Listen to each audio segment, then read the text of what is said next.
우리는 계속해서 십계명에 대해서 배우고 있습니다. 지금은 교회마다 양육 프로그램들이 다 있습니다. 성경 공부나 제자 훈련 교재를 통해서 성도들을 가르치고 양육을 합니다. 그런데 종교개혁 당시에는 특별한 성도들을 위한 양육 프로그램이 없었습니다. 그래서 주로 가르쳤던 것이 십계명, 사도신경, 주기도문을 성도들에게 가르쳐 주었습니다. 이 세 가지만 잘 배워도 성경 전체를 배우는 것과 다름이 없습니다. 사실 십계명은 신구약 전체를 아우르는 말씀입니다. 십계명의 핵심이 무엇입니까? 하나님 사랑, 이웃 사랑입니다. 성경 말씀도 요약을 하면 하나님 사랑, 이웃 사랑입니다. 성경 전체의 핵심이 십계명 전체의 핵심과 동일하다는 것입니다. 그래서 이 십계명을 잘 배우면 성경 전체를 잘 배우는 것과 다름이 없습니다. 또한 이 십계명은 하나님께서 그 백성들에게 직접 말씀해 주셨다는 것에 대해서 굉장히 중요합니다. 다른 성경 말씀이나 율법은 모세나 선지자가 하나님께 받아서 전달을 했다면 십계명은 하나님께서 친히 두 돌판에 써 주셨습니다. 그리고 사람이 하나님의 음성을 직접 들었다는 점에서 아주 특별합니다. 오늘은 제3계명에 대해서 함께 배우도록 하겠습니다. 우리는 이 계명에서 예배에 대해서 예배에 누구에게 예배할 것인가, 예배의 대상에 관해서 배웠습니다. 이 계명에서는 어떻게 예배할 것인가, 예배의 방식에 대해서 배웠습니다. 오늘 배울 3계명은 예배의 태도에 대한 것입니다. 태도니까 우리의 마음 자세와 관련이 있습니다. 어떠한 태도로 하나님께 예배를 드려야 하는가, 거기에 대해서 함께 말씀을 나누고자 합니다. 먼저 우리 제3계명 다시 한번 읽도록 하겠습니다. 우리 20장 7절 말씀 한번 다시 한번 읽도록 하겠습니다. 시작. 너는 내 하나님 여호와의 이름을 망령되게 부르지 말라. 여호와는 그의 이름을 망령되게 부르는 자를 죄 없다 하지 아니하리라. 아멘. 세 번째 계명에서는 하나님의 이름에 대해서 언급을 하고 있습니다. 이 하나님의 이름은 십계명에서 아주 중요한 주제입니다. 하나님의 이름을 망령되게 부르지 말라. 이 말은 두 가지 의미가 있습니다.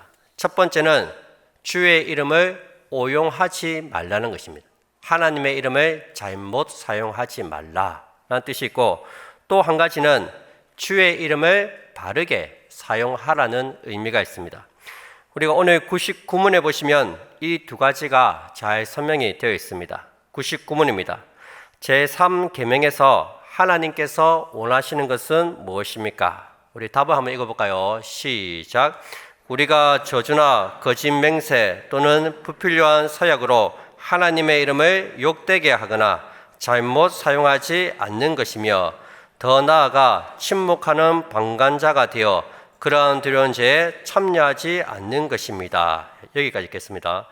첫째는 하나님의 이름을 욕되게 하거나 잘못 사용하지 말아야 합니다. 사도행전에 보시면 주의 이름을 잘못 사용한 사례가 있습니다. 바울이 에베소에서 가르칠 때 주의 이름으로 귀신도 쫓아내고 병든 자들도 치유했습니다. 그런데 이것을 보고 몇몇 주석가들이 예수 이름으로 귀신을 쫓아낼 수 있구나, 그렇게 생각을 했습니다. 그래서 흉내를 냈습니다. 주의 이름으로 떠나갈지어다 하면서 흉내를 냈어요. 그런데 귀신이 황당한 표정으로 이야기를 하는 거죠. 나는 예수도 알고 바울도 아는데 넌 뭐냐? 이 주석가들은 마치 주의 이름에 주님의 이름만 갖다 붙이면 이런 굉장한 능력이 나타난다고 생각하고 주의 이름을 오용한 것입니다. 우리가 기도할 때도 이런 잘못을 범할 수가 있습니다. 예수님은 요한복음 14장 13절에서 내 이름으로 무엇을 구하든지 내가 행하리니, 그렇게 말씀하셨습니다. 14절에도 보시면 내 이름으로 무엇이든지 내게 구하면 내가 행하리라 말씀하십니다. 그래서 어떤 기도든지 기도를 하고 제일 마지막에 예수님의 이름으로 기도드립니다. 아멘. 이렇게 하면 다 이루어 주시겠구나. 그렇게 생각을 한다는 것입니다. 여러분 정말 그렇습니까? 예수님의 이름으로 기도만 하면 그 기도가 다 이루어지는 것입니까? 아닙니다. 기도한다고 다 이루어지지 않습니다. 그 기도가 하나님이 원하시고 하나님의 마음에 합한 기도가 되어야 됩니다. 그런데 주의 이름으로만 기도하면 응답받는다고 생각하는 것은 주의 이름을 오용하는 것입니다. 우리가 찬양을 할 때도 또 잘못 사용할 수가 있습니다. 우리가 찬양의 가사 중에 주의 이름을 높이며 주님을 찬양합니다. 그런 가사가 있습니다. 그렇게 가사는 그렇게 부르는데 정작 본인은 하나님의 위대하심과 전능하심을 인정하지 않고 생각하지 않고 그냥 부른다는 것입니다. 그냥 노래 부르는 게 좋고 박자나 리듬이 좋아서 부르는 것입니다. 이거 역시 하나님의 이름을 오용하는 것입니다. 그래서 종교 개혁자들은 단조로 된 곡이 아주 위험하다고 생각을 했습니다. 박자에 취해서 정작 중요한 가사를 놓치는 경우가 많이 있기 때문입니다. 찬양을 부를 때 하나님의 위대하심을 생각하고 정말 가사 하나하나에 마음을 다해서 정말 우리의 신앙을 고백하듯이 불러야 합니다. 진심으로 하나님을 높이고 찬양해야 합니다. 그래야지 예배를 통해서 주시는 하나님의 은혜를 경험할 수 있다는 것입니다. 서울에 가면 한성교회가 있습니다. 이 교회가 금요 성령 집회로 굉장히 유명한 교회입니다. 찬양을 부르면서 기도회를 하는데 정말 은혜롭다고 합니다. 금요 성령 집회를 인도하며 부른 곡들이 대부분 유튜브에 다 올라와 있습니다. 평균 조회수가 100만 회가 넘습니다. 우리가 잘 아는 찬양 성령이 오셨네, 이 찬양은 419만 회입니다. 주가 일하신 해는 322만 회입니다. 아무것도 두려워 말라, 이것은 1000만 회가 넘습니다. 그만큼 찬양이 은혜롭다는 것입니다. 인터뷰한 것을 보니까 찬양 리더들과 찬양팀이 찬양 인도하기 전에 그렇게 많이 기도를 한다고 합니다. 찬양곡을 미리 받아서 한 주 동안 찬양의 가사를 묵상하고 매일 큐티하고 기도하면서 준비하고 선다고 합니다. 그렇게 기도하고 서니까 찬양 인도하는 사람들이 제일 먼저 은혜를 받습니다. 하나님의 임재에 감격해서 몇 번이나 눈물을 흘리고 목이 메이는 것을 보았습니다. 여러분, 우리가 주의 이름을 오용하지 않으려면 하나님을 깊이 묵상하고 찬양을 불러야 합니다. 기도할 때도 중언부언하지 않고 하나님의 뜻을 헤아리면서 기도를 해야 합니다. 무엇보다 예배 가운데 하나님의 임재를 사모하고 온전히 하나님께 영광을 돌리고자 하는 그런 간절한 마음으로 예배를 드려야 합니다. 또 하나님의 이름을 오용하는 것은 이 하나님의 이름으로 맹세를 하는 것입니다. 자기의 말이 진실하다는 것을 증명하기 위해서 혹은 자기의 거짓말을 숨기기 위해서 하나님의 이름을 들먹거리는 것입니다. 예수님께서는 맹세하지 말라고 말씀하셨습니다. 마태복음 5장 33절부터 보시면 또 옛 사람에게 말한 바 헛맹세를 하지 말고 내 맹세한 것을 주께 지키라 하였다는 것을 너희가 들었으나 나는 너희에게 이르노니 도무지 맹세하지 말지니 하늘로도 하지 말라 이는 하나님의 보좌임이요 땅으로도 하지 말라 이는 하나님의 발등상임이요 예루살렘으로도 하지 말라 이는 큰 임금의 성임이요 내 머리로도 하지 말라 이는 네가 한터럭도 희고 검게 할 수 없음이라. 오직 너희 말은 옳다 옳다 아니라 아니라 하라. 이에서 지나는 것은 악으로부터 나느니라. 예수님께서는 맹세하지 말라고 하십니다. 옳은 것은 옳다고 얘기하고 아닌 것은 아니라고 이야기하면 되지 굳이 하나님의 이름을 듬먹거리면서 그렇게 맹세하지 말라는 것입니다. 또 주의 이름을 오용하는 경우가 있습니다. 우리 주위에 보면은 주의 이름과 관련된 병원이나 방송국들이 있습니다. 우리 고신의료원도 예전에는 복음병원이라고 이렇게 부르지 않았습니까? 또 CBS, 기독교 방송 이런 것도 있습니다. 이런 이름들은 다 좋은 이름이고 일종의 신앙 고백입니다. 제가 대구에서 사역할 때 대구 기도병원 원장님이 저희 교회 장로님이셨습니다. 기독교의 색채를 드러내면서 이 병원을 운영하는 것이 쉬운 일이 아닙니다. 불교 신자들은 아마 그 병원에 안 오지 않겠습니까? 이름이 기도병원이니 당연히 그 이름에 걸맞게 복음적으로 잘 운영을 해야 합니다. 그런데 만약에 이름에 걸맞지 않게 운영하면 주의 이름을 오용하는 것이 된다는 것입니다. 다행히 이 장로님은 기독교적 가치관에 따라서 운영도 잘하시고 해외 봉사나 국내 선교도 많이 하십니다. 방송도 역시 기독교 방송이라고 하는데 실제 방송국을 운영하고 하는 이들이 일반 방송국과 다를 바가 없다면 이거 역시 하나님의 이름을 오용하는 것이 된다는 것입니다. 그래서 저도 우리 아이들 이름을 지을 때 성경적인 이름을 짓는 거에 참 부담스럽습니다. 얘가 성경대로 말씀대로 살면 되는데 전혀 말씀대로 못 살면 얘 때문에 괜히 죄 없는 요한이나 이런 애들이 이런 분들이 오히려 받으면 안 되니까 참 조심스럽습니다. 여러분, 우리도 알게 모르게 실생활에서 하나님의 이름을 오용하는 경우가 참 많이 있습니다. 늘 조심해야 합니다. 두 번째는 이 하나님의 이름을 바르게 사용하는 것입니다. 우리 99문 두 번째 단락 한번 답을 마저 보도록 하겠습니다. 시작. 오히려 하나님의 거룩한 이름을 두려워하고 존경하는 마음으로만 사용하여 우리가 하나님을 바르게 고백하고 부르며 우리의 모든 말과 행실에서 그분이 영광을 얻도록 하는 것입니다. 아멘. 여러분, 하나님의 이름을 오용하지 말라는 것은 좀 더 적극적으로 말하면 여호와의 이름을 바르게 거룩하게 사용하라는 것입니다. 여호와의 이름을 영광되게 하라는 말로 바꿀 수도 있습니다. 우리가 주기도문에 보시면 제일 먼저 하는 첫 번째 간구가 무엇입니까? 하늘에 계신 우리 아버지여, 주의 이름이 거룩히 여김을 받으시옵소서.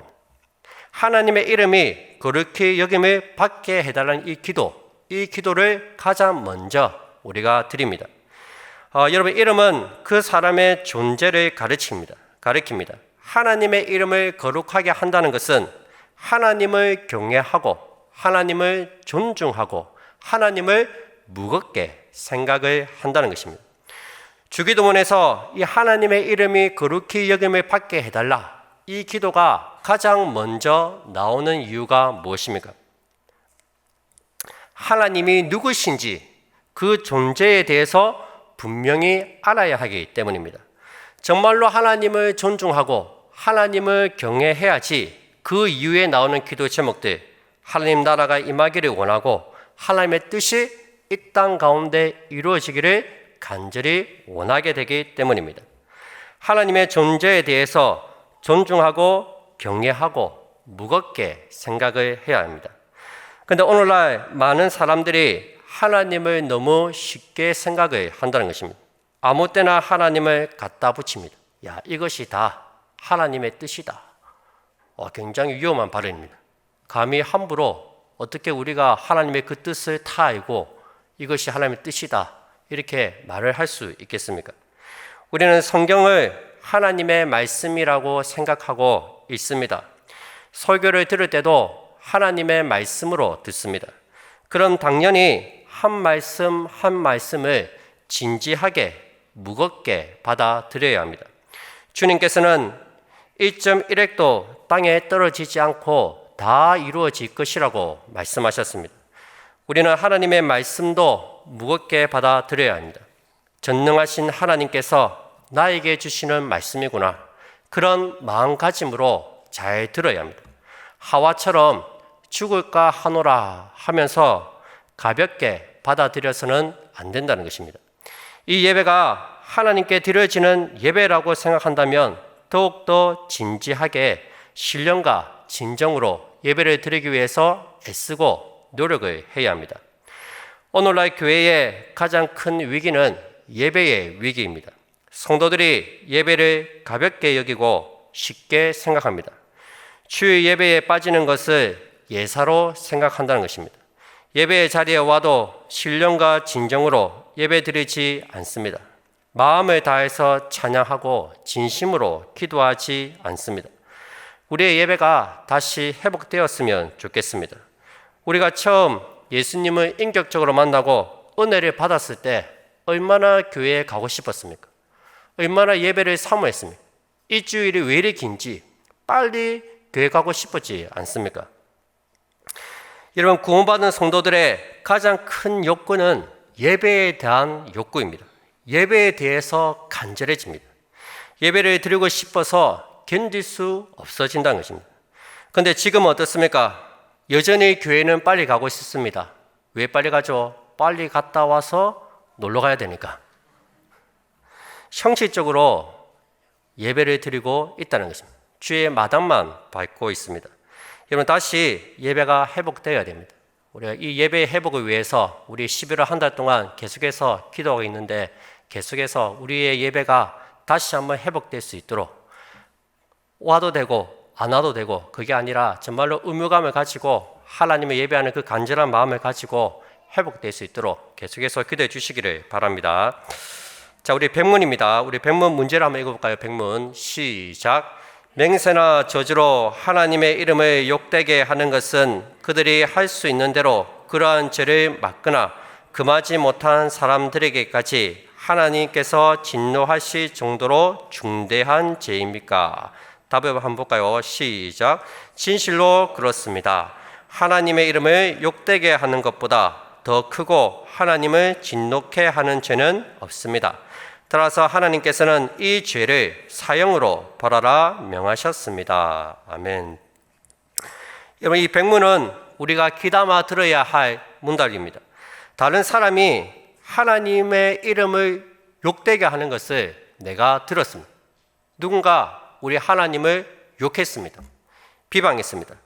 근데 그 말을 듣고도 내가 할 수 있는 대로 야, 그렇게 하지 마라 하고 막거나 금하지 않는다면 막지 않는 그 사람에게도 하나님께서 진노하신다고 말씀하고 있습니다. 하나님의 이름을 욕하는 것을 듣고도 가만히 있는 사람에게도 하나님께서는 진노하신다는 것입니다. 여러분, 누군가 하나님을 욕하면 우리가 하나님의 자녀잖아요. 우리 아버지잖아요. 누가 우리 아버지 욕하면 우리 아이들도 가만히 안 있죠. 우리 부모님 욕하면. 누가 하나님을 욕하면 하나님의 자녀로서 기분이 나빠야 하는데 다윗 앞에서 하나님 욕하면 큰일 납니다. 바로 맞박이 깨집니다. 도망이 두고 와서 골리앗을 던지겠죠. 근데 다른 사람이 하나님을 욕하는 것을 듣고도 못 들은 척 넘어간다는 것입니다. 이런 사람을 침묵의 방관자라고 합니다. 우리 99문에도 비슷한 말씀을 하시는데 99문 끝에 보시면 더 나아가 침묵하는 방관자가 되어 그러한 두려운 죄에 참여하지 않는 것입니다. 얘기하고 있습니다. 어떤 사람이 하나님의 이름을 함부로 욕할 때 그냥 침묵하고 방관한다면 그의 두려운 죄에 함께 참여하는 것이나 마찬가지라는 것입니다. 나에게 직접적인 해가 없다는 이유로 침묵하고 방관하는 것에 대해서도 하나님께서는 진노하십니다. 예를 들면 가장 친한 친구가 하나님의 이름을 모욕했습니다. 그런데 내가 이 하나님보다 그 친구와의 관계를 더 중요하게 생각하고 혹시나 의를 상하지 않으려고 그냥 침묵하는 경우가 있습니다. 이것은 그 사람의 마음이 하나님보다도 그 친구를 사랑하기 때문에 침묵하는 것입니다. 혹은 그 사람이 상사고 내가 부하인데 내가 그 사람에게 이 말을 했다가는 어떤 불이익을 당할 수도 있으니까 침묵할 수도 있습니다. 그러한 죄에 대해서 하나님께서는 진노하신다는 것입니다. 예수님께서는 마태복음 10장에서 너희가 사람들 앞에서 나를 시인하며 나도 하나님 앞에서 그 사람을 시인할 것이라고 말씀하셨습니다. 너희가 사람들 앞에서 나를 부인하면 나도 하나님 앞에서 그 사람을 부인할 것이라고 말씀하십니다. 내가 마음으로만 예수님을 믿는다, 이렇게 마음만 가지고 있지 말로 표현하지 않는다면 이것은 구원에 이르는 신앙이 아니라는 것입니다. 때문에 하나님의 이름을 욕되게 하는 사람에 대해서 금하지 않고 침묵하는 것은 하나님의 진노를 사게 된다는 것입니다. 여러분, 그렇다고 하나님이 욕하는 사람과 오늘 한번 붙어볼래 하고 맞짱을 뜬다, 이것도 역시 지혜로운 것은 아닙니다. 그래서 백문에 보시면 할 수 있는 대로라는 말을 붙여 놓았습니다. 상대방이 일부러 우리의 약을 올리려고 그렇게 할 수도 있기 때문입니다. 너무 흥분해서 감정 조절을 못하면 상대방에게 하나님의 이름을 욕되게 할 그런 기회를 제공할 수도 있습니다. 우리 주님도 때로는 빌라도 앞에서 침묵하셨고 십자가에서도 침묵하셨습니다. 상황에 따라서 지혜롭게 행동을 해야 합니다. 그래서 할 수 있는 대로 그렇게 하라고 붙여 놓은 것입니다. 여러분, 우리가 또 주의하지 않으면 교회나 가정 안에서도 이 3계명을 어길 수 있습니다. 한 번씩 싸우다 보면 말을 막 하는, 이렇게 막 나오는 경향이 있습니다. 당신 신앙이 있는 사람이 왜 그래 하면서 함부로 말할 때도 있고, 교회가 어떻고 저렇고 예수님이 그렇게 가르쳤다는 등 하면서 선을 넘는 경우도 있습니다. 이럴 때는 우리가 제3계명을 생각하면서 입을 꾹 담아야 합니다. 하나님께서는 그의 고귀한 이름을 그분의 자녀들에게 주셨습니다. 그래서 그분의 자녀들이 욕을 당하거나 잘못하면 하나님의 이름도 같이 욕을 먹습니다. 그렇게 하나님께서 세우신 교회를 욕하고 하나님께서 구원하신 자녀들을 욕하면 이것은 하나님을 모독하는 것이 됩니다. 하나님께서는 절대로 죄 없다 하지 아니하리라 말씀하십니다. 때문에 우리는 하나님의 이름을 직접 이야기할 때도 조심해야 되고, 하나님의 이름과 관련된 것들, 하나님의 자녀들에 대해서 이야기할 때도 늘 조심하고 또 조심해야 합니다. 이런 말씀 맺겠습니다. 우리는 모두 그리스도인이라는, 크리스찬이라는 이름으로 이 땅에서 살고 있습니다. 그리스도인, 말 그대로 그리스도에게 속한 자들, 그리스도를 본받는 자들입니다. 그래서 우리가 잘못 살거나 잘못된 행동을 하게 되면 저 예수쟁이들 하면서 내가 욕먹는 것이 아니라 예수님이 되려 욕을 먹습니다. 이것이 제3계명을 어기는 것입니다. 우리는 우리의 삶에서 그리스도의 이름을 거룩하게 드러내야 할 사명이 있습니다. 그리스도인이라는 이름에 걸맞게 신실하고 진실하게 거룩하게 살아야 합니다. 그렇게 살지 못할 때 하나님께는 죄가 됩니다. 나 여호와는 나의 이름을 망년대에 일컫는 자를 죄 없다 하지 아니하리라. 하나님께서는 하나님의 이름이 사람들에게 무시당하고 멸시당하는 것을 기뻐하지 않으십니다. 사람도 누가 내 이름을 욕하면 기분이 나쁘듯이 하나님도 기뻐하시지 않습니다. 여러분, 하나님의 이름을 가볍게 생각하지 말고 다른 사람들은 어떻게 생각하든 간에 먼저 예수 믿는 우리가 하나님을 무겁게 생각하고 하나님 하신 말씀 한 말씀 한 말씀을 진지하게 무겁게 받아들였으면 좋겠습니다. 그 말씀에 집착하고 그 말씀 가운데 실천하려고 노력하고 애쓰는 우리 모든 성도들이 다 되시기를 주님의 이름으로 축복드립니다.